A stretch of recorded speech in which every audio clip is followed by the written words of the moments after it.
अस्सलाम वालेकुम, this is Waqas Khan. This is my YouTube channel. आपके पास हमेशा से एक अच्छी सी और इन्फॉर्मेटिव वीडियोस के साथ हाज़िर होता हूँ। और आज का टॉपिक भी बड़ा एक हॉट टॉपिक है। पाकिस्तान में जो अभी रिसेंटली सुपर टैक्स के नाम से गवर्नमेंट ने टैक्सेस इम्पोज किए हैं, जिसे कहते हैं कि टैक्सेस की भरमार की है। और जो उन्होंने उसको टैगलाइन दी है वो ये दी है कि जी वो अमीरों के ऊपर टैक्स हमने लगाया है, उसको इम्पोज किया है। तो उसकी हकीकत क्या है, रियलिटी क्या है, उसके ग्राउंड रियलिटीज़ क्या हैं, और उसको बेसिकली उसका एक आम बंदे के ऊपर, एक आम कॉमन मैन के ऊपर उसका क्या इम्पैक्ट पड़ता है, इकोनॉमी पे उसका क्या इम्पैक्ट पड़ता है। तो इस वीडियो में I will basically explain all these things to you. अच्छा जी, इस टैक्स को जो इम्पोज किया गया है, जो लगाया गया है, इसको नाम दिया गया है कि बड़े बड़े इंडस्ट्रियलिस्ट और बड़ी बड़ी इंडस्ट्रीज़ के ऊपर ये टैक्स इम्पोज किया गया है। तो अगर मैं आपसे सारी इंडस्ट्रीज़ की तो बात नहीं करना चाह रहा, बट अगर मैं उन कॉमन इंडस्ट्रीज़ को पिक करूं जिनका बेसिकली डायरेक्टली इम्पैक्ट पड़ता है एक आम आवाम के ऊपर, एक आम आदमी के ऊपर, पाकिस्तान के एक आम शहरी के ऊपर, वो कौन कौन सी हैं। उसमें नंबर वन जो आती है वो शुगर इंडस्ट्री आती है, ठीक है। सेकंड टेक्सटाइल इंडस्ट्री आती है। Third food processing and flour production industry आती है। Fourth cotton and textile industry. और fifth construction industry. Sugar industry क्या है, उसके ऊपर अगर टैक्सेस गवर्नमेंट लगाती है तो उसका एक आम आदमी के ऊपर, आपके ऊपर, मेरे ऊपर क्या इम्पैक्ट पड़ता है, तो वो बेसिकली जानते हैं। पहली तो चीज़ ये है कि शुगर इंडस्ट्री के ऊपर अगर आप टैक्स लगाते हैं, चाहे वो बिजली की मद में लगाएं, चाहे वो आप किसी और मद में लगाएं, कि जो भी आप, उसका पीछे कोई भी रीज़न हो, लेकिन उसका एक आम आवाम के ऊपर, एक आम हाउस होल्ड के ऊपर क्या इम्पैक्ट पड़ता है, वो ऐसे पड़ता है। मैं आपको बताता हूँ। पहली तो चीज़ ये है कि जब आप ने टैक्स लगाया, फॉर एग्जांपल बिजली के ऊपर, उनके ऊपर यूनिट के ऊपर आपने टैक्स लगा दिया, या आपने पर बोरी के ऊपर आपने टैक्स लगा दिया, तो जो इंडस्ट्रियलिस्ट है, जो जो जो इन मिल्स का मालिक है या जो भी है, तो वो क्या करेंगे, वो कभी भी ये टैक्सेस जो है वो अपनी पॉकेट से पे नहीं करेंगे, ठीक है। आपने इस चीज को क्लेम आपने इस चीज को क्लेम किया कि आपने जो टैक्स लगाया ये अमीरों के ऊपर लगाया है, इससे गरीब का कोई ताल्लुक नहीं, और ये हम अमीरों से पैसे लेके गरीब के ऊपर जो है ना, उनकी वेल्थ के ऊपर पैसा लगाएंगे, उनकी फैसिलिटीज के ऊपर पैसा लगाएंगे। ये हुकूमत पाकिस्तान, स्टेट ऑफ पाकिस्तान का एक मौक़िफ़ है इस हवाले से। लेकिन रियलिटी इसके बिल्कुल बरक्स है। वो ऐसे है कि जब उनके ऊपर टैक्स लगाया, वो अपने पॉकेट से तो पे करेंगे नहीं। वो क्या करेंगे, यही इन्हीं टैक्सेस की मद के अंदर वो कॉस्ट को इंक्रीज कर देंगे। जो पर केजी की प्रोडक्शन कॉस्ट है, ऑब्वियसली वो इंक्रीज हो जाएगी। जब इंक्रीज हो जाएगी, जो आप मार्केट में चीनी लेने जाएंगे, अगर वो आपको 70 रुपीज पर केजी पे मिलती है, तो अब वही चीनी आपको 85 टू 90 रुपीज पर केजी पे मिलेगी। तो automatically 15 to 20 rupees per KG पे आप जो कॉस्ट दे रहे हैं, वो बेसिकली डायरेक्टली आपकी जेब से जा रहा है, वो उस इंडस्ट्रियलिस्ट की जेब से नहीं जा रहा। जो कि हुकूमत का मौक़िफ़ ये था कि जी हमने जो टैक्स लगाया है वो अमीरों के लिए लगाया है, और इसका डायरेक्टली इम्पैक्ट गरीब के ऊपर नहीं होगा।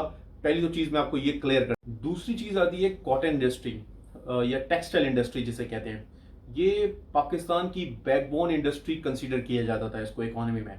अगर आपको एग्जाम्पल कोट करूं तो उससे बेहतरीन कोई एग्जाम्पल नहीं होगी कि यूनाइटेड स्टेट्स ऑफ अमेरिका, जिसको अमेरिका भी कहा जाता है, उसका 2.7% जो इंपोर्ट है, पूरी दुनिया से जो इंपोर्ट करते हैं, उसका 2.7% जो टेक्सटाइल का इंपोर्ट है वो पाकिस्तानीज की तरफ से जाता है, या पाकिस्तान की तरफ से जाता है। और उससे वो अपनी जो है ज़रूरियात पूरी करते हैं, जो टेक्सटाइल्स की हैं, जिसमें हमारे प्रिपेयर्ड जो है गारमेंट्स यहाँ से जाते हैं, जिसमें हमारी प्रोडक्ट्स यहाँ से जाती हैं और वो जाके अमेरिकन मार्केट में सेल होती हैं। तो इससे आप अंदाज़ा लगा सकते हैं ये इंडस्ट्री कितनी इंपॉर्टेंट है पाकिस्तान के लिए, इकोनॉमी के लिए भी और पाकिस्तान के लोगों के लिए भी। अगर ये इंडस्ट्री फ्लोरिश किया जाए, अगर इसके ऊपर आप टैक्स लगाते हैं, तो इससे इम्पैक्ट क्या होगा। एक, जो आप एक्सपोर्ट कर रहे हैं, obviously it will somehow have a adversely effect, उसका एक नेगेटिव इम्पैक्ट आएगा उसके ऊपर, ठीक है। सेकंड, अगर जो प्रोडक्शन हो रही है, उसके बाद जो बंदा परचेज करने जा रहा है, अगर एक शर्ट 1000 रुपीज़ की है, तो ऑब्वियसली जब आपने उनके ऊपर टैक्स लगाया, बिजली की मद में, तेल की मद में, किसी भी चीज़ में, तो ऑब्वियसली वो भी सेम स्ट्रेटजी अपनाएंगे, और they will also basically do that, के जो भी कॉस्ट है उसको इंक्रीज कर देंगे, उसको राइज कर देंगे, और वो एक डायरेक्ट कंज्यूमर की जेब से पैसा जा रहा होगा।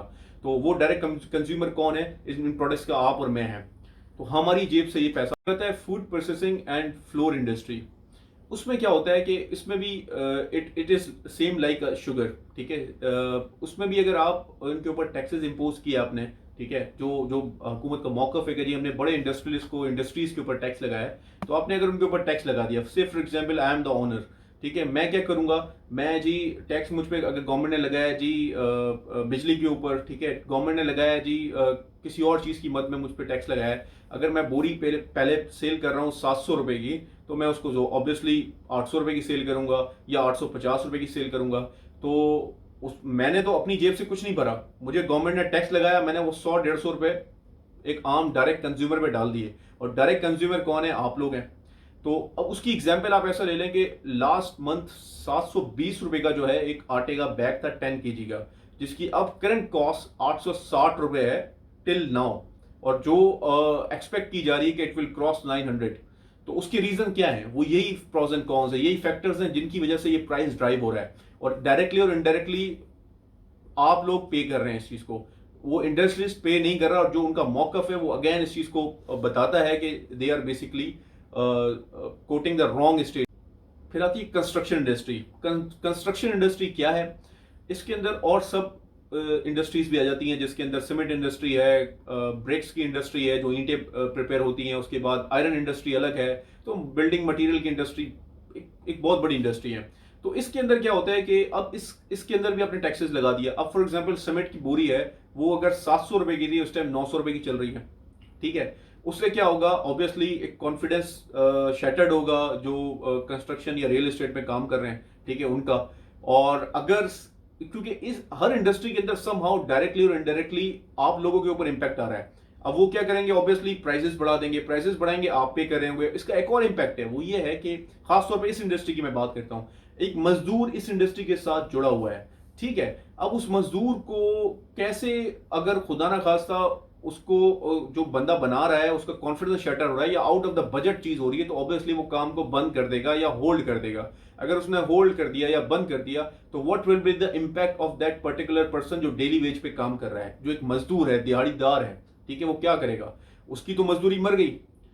आपने जो टैक्सेस इंडस्ट्रीज के ऊपर लगा दिए बकौल आपके, ठीक है, that you are quoting that, ठीक है, but that is not a true statement. मैं बार बार आपको सिर्फ ये बताने का मकसद ये है इन सब चीजों की एग्जांपल्स कोट करके, ताकि आपको क्लियर हो कि बेसिकली ये टैक्सेस भी आप ही पे कर रहे हैं। ये इंडस्ट्रीज के ऊपर टैक्स जो लगाने का लॉलीपॉप आपको दिया गया है, this is not like that.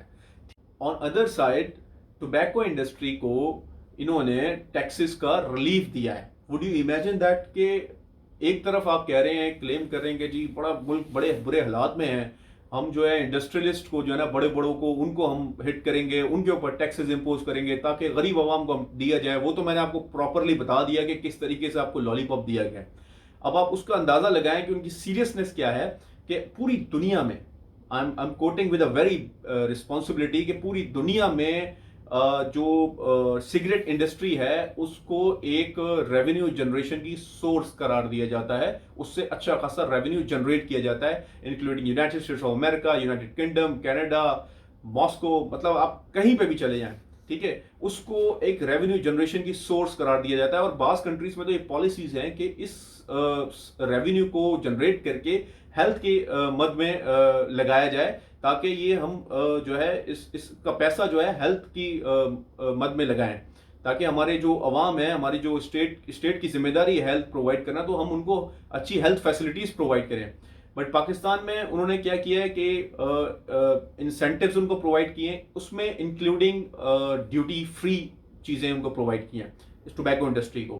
Would you believe that कि उनको रिसेंटली एक्साइज ड्यूटी में 13.5% का रिलीफ दिया गया है, 13.5% का रिलीफ दिया गया है, जो बनता है लास्ट जो कॉस्ट थी उनकी उससे अभी जो टैक्स उनको लग रहा था, मतलब 1000 सिगरेट पे 700 रुपए और इंक्रीज किया था, तो वो उनको रिलीफ दिया गया है। ऑलरेडी वो जो टैक्स पे कर रहे थे उसमें गवर्नमेंट ने 700 रुपए इंक्रीज किया था उनको 1000 सिगरेट पे, अब उनको वो 700 रुपए 1000 सिगरेट पे और कम किया गया है।